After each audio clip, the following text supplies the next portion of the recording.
Okay, maybe I have chosen too dramatic of an introduction music, but you know what? This place we will visit does have a dramatic history to it, so I figured, hey, why not? We will travel to Roosevelt Island, which is a small island on the East River between Manhattan and Queens. There are a few ways to reach it, one of which is the subway. F train has a stop here. Or you can take a ferry, like this one, for example. You can also take the tramway from Manhattan, or get here, like I did, by a bridge from Queens. So there are a few options to get here, and hence I would highly not recommend swimming as one of them. Not due to water being polluted, which I'm sure to some degree it is, but because East River has pretty nasty currents, and so it's easy to drown even if you are a good swimmer.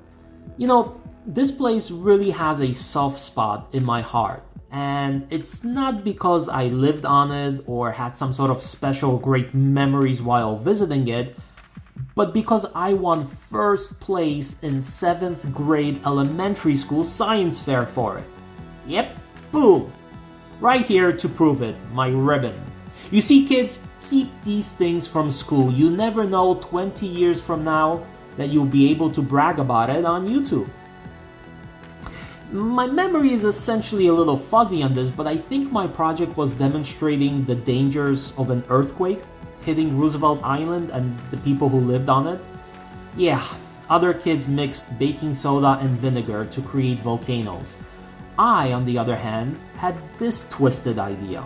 But hey, it got me the first prize. Now, I mentioned Roosevelt Island has a dramatic history, and it does. Originally, it was called the Blackwell's Island after the family who owned it. Later, once New York City acquired it, it was renamed to Welfare Island in 1921 because the island housed, well, a prison, a mental hospital, and a smallpox hospital. A prison was built in the 1830s, and the prisoners built the asylum, the mental hospital, shortly afterwards in the 1840s. And the smallpox hospital opened in the 1850s. Some of this you can still see traces of, and I will show you in just a second. Then, however, in 1973, the island was renamed once again to Roosevelt Island, after President Roosevelt, the 32nd President of the United States, who was actually born in Hyde Park, New York. Also a beautiful place with a great archive and lots of interesting documents, if anyone is interested in stuff like that. Now, the day I visited the island, check out the sun. It was brutal. Like I mentioned, you can enter the island from Queens using the Roosevelt Island Bridge, or as you see here, originally called Welfare Island Bridge, as it opened in 1955. If you are afraid of heights, do not look down too much, as you can clearly see the water below in many places. And from the bridge, you get nice views of few cool things, like this, which is the Con Edison, or as we simply say, Con Ed, which provides electric, gas, and steam to New York City. And this here is a learning center for the last 25 years or so. But by the way, yes, New York City still uses lots of steam. If you walk through the city, you will see lots of places like this. Just steam coming out, nothing to worry about. On the left, you will have the Queensboro Bridge, which we will look at more closely. And on the right, ooh, look at those beauties. The RFK Bridge and the Hell Gates Bridge. I already filmed them, coming shortly. Once you come on the island, you will be able to see on the ground floor of a parking garage older tramway equipment, which, quite honestly, I'm not sure what they are planning to do with, other than creating a great hangout place for graffiti artists. But if you would like to cover more ground and visit all of the island like I did, you can rent bikes right at the entrance. I really love the place because it is very quiet and peaceful. One thing I like is that it is clean and you don't really find any trash on the ground. Again, I do not live here, and so I do not see it on a daily basis, but every time I visit, I always get the same impressions. and I'm someone who really pays attention to small details like that. In fact, most of the island gives me these sort of a small European town type of a feeling, especially with the sidewalks and somewhat narrow streets in many places. If you do not look across the water and see the skyscrapers, that is exactly what it really feels like. And I say most of the island because there are some parts which are still not built on. Although I can see this changing year after year, new things are always showing up, but in general, there are still some free areas on the southern and northern tips. So like here, you can take pictures of the Manhattan skyline while having some fun with your camera and angles. But again, I'm pretty sure there are already some plans to build in these areas in the next few years. On the island, there are also many interesting historical destinations, such as this one, the Chapel of the Good Shepherd, built in 1888, or the Blackwell House, which is one of the city's oldest homes still in existence, as its construction began in the 1790s, and later served as the house of the Warren when the asylum was in use. Walking more towards the southern tip of the island, we get to the tramway.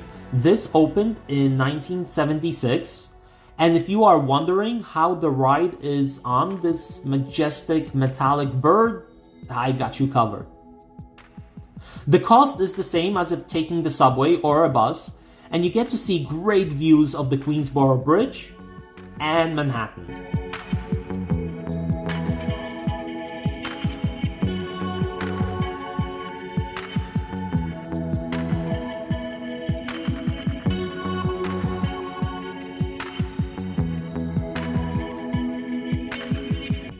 Here's a view standing in Manhattan and waiting to take it back to Roosevelt Island. And the trip back is just as great. Although, as you see here, I wanted to record this day, and the pigeons and birds seem to have different plans for that day, as the whole window was unfortunately pretty messy. It's like a day you spend 3 hours washing and waxing your car, and then the minute you are done, you see this just waiting when you turn around. Ask me how I know.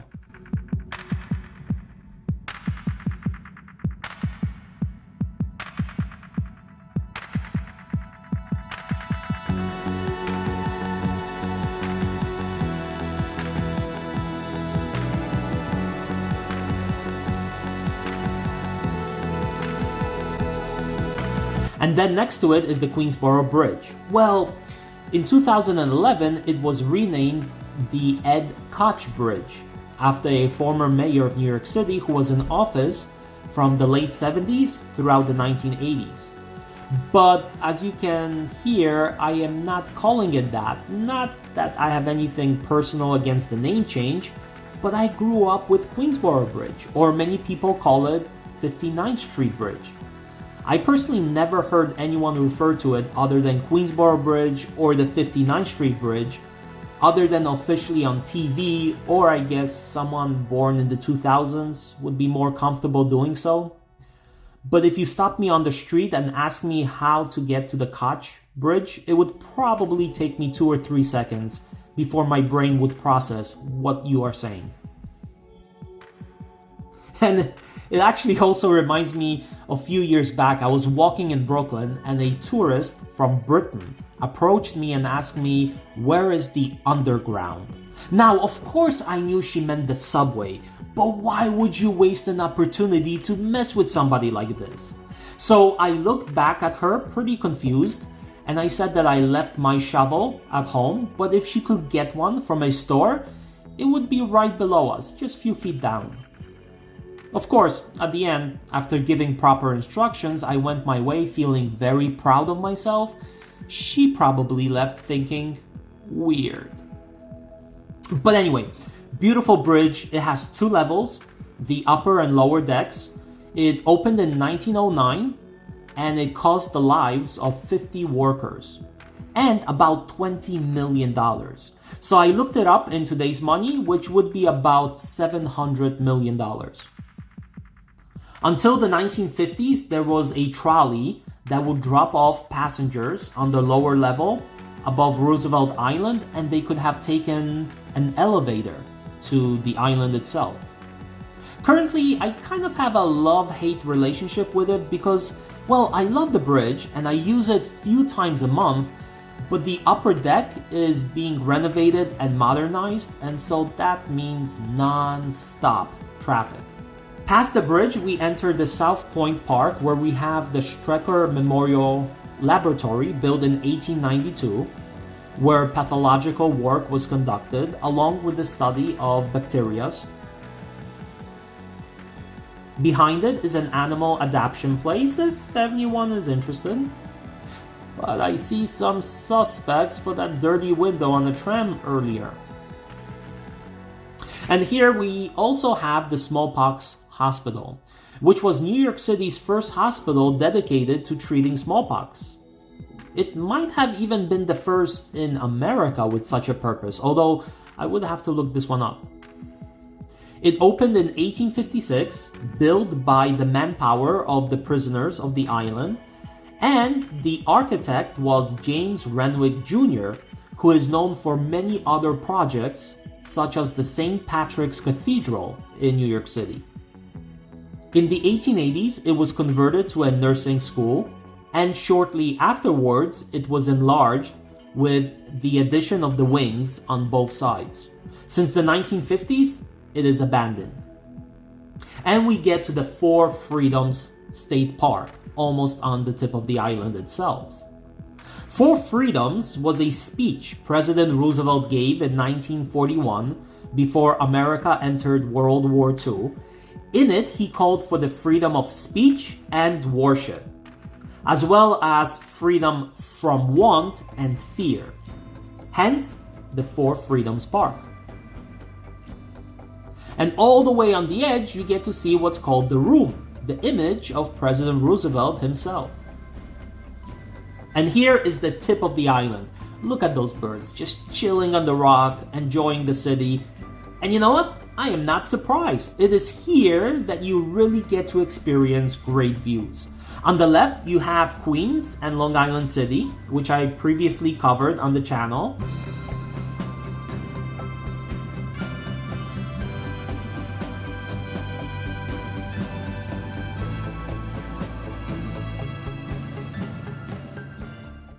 And on the right, Manhattan. Iconic buildings like this one, the United Nations building.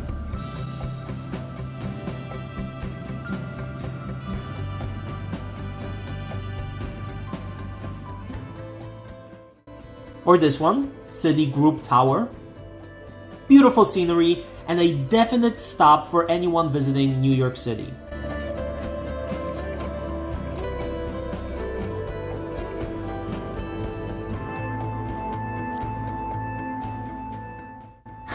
Nice, a little delivery company competition.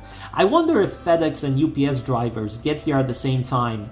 Do they compete with one another in unloading the boxes and letters? Probably. We also have the Hope Memorial.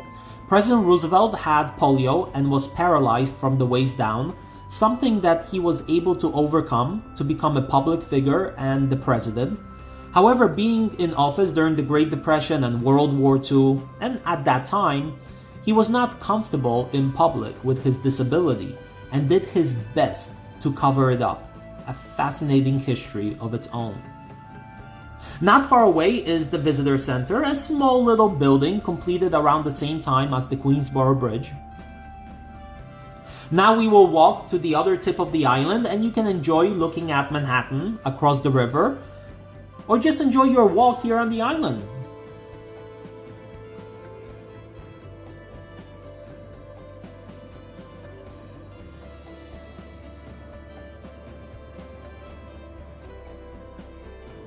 But along the way, you get to see 3 small sculptures in the river by Tom Otterness.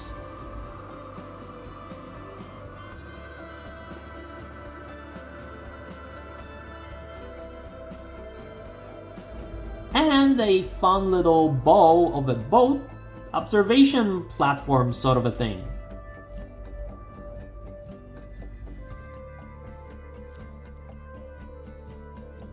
And we get to the other end, where we have a lighthouse built in 1872. James Rennick Jr. designed it, the same person responsible for the smallpox hospital on the other side that we saw.